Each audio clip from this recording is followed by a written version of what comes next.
So one of the evidences that we have for a global flood is what's surrounding us right now where we're standing here. Looking at what we have all around, we have millions upon millions of marine ocean fossils found throughout the many layers of the Grand Canyon. Now that is evidence of a major catastrophic water event of death and burial in a moment's notice.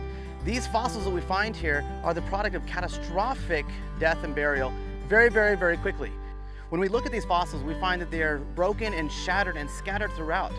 So something to think about, something to ponder. You know, we are over a mile above sea level here and nearly 400 miles away from the nearest ocean, and yet all of these rock layers contain a vast array of marine ocean fossils.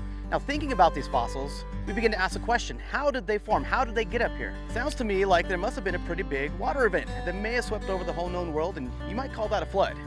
Looking at these rock layers, we find that these marine ocean fossils are scattered and littered throughout here. They're not only found here at the Grand Canyon, but these marine ocean fossil layers are found throughout the entire world. Covering mountaintops, we find marine ocean fossils. Even at the top of Mount Everest at 29,029 feet, we find marine fish fossils and seashells. Now, looking at the rock layers we have here, it shows us that there must have been a major catastrophic event, because that's how fossils are formed. Fossils typically aren't formed by slow, gradual processes. If that were the case, then we should find fossils in today's oceans, but we don't. Fossils are found on the continents on the land.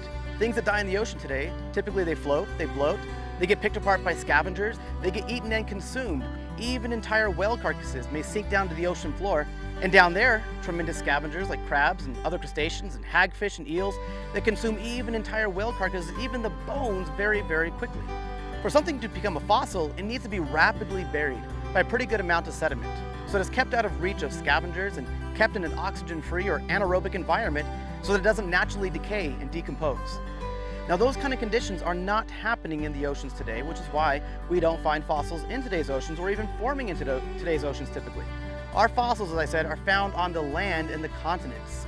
The process for fossils to form is a rapid and catastrophic process that's necessary for fossils to actually form. In today's oceans, we don't find that process happening, and so looking at the rock layers we have here throughout the entire planet shows us that there must have been a major watery catastrophic event of death and burial in a moment's notice. Billions of dead things buried in rock layers laid down by water all over the earth.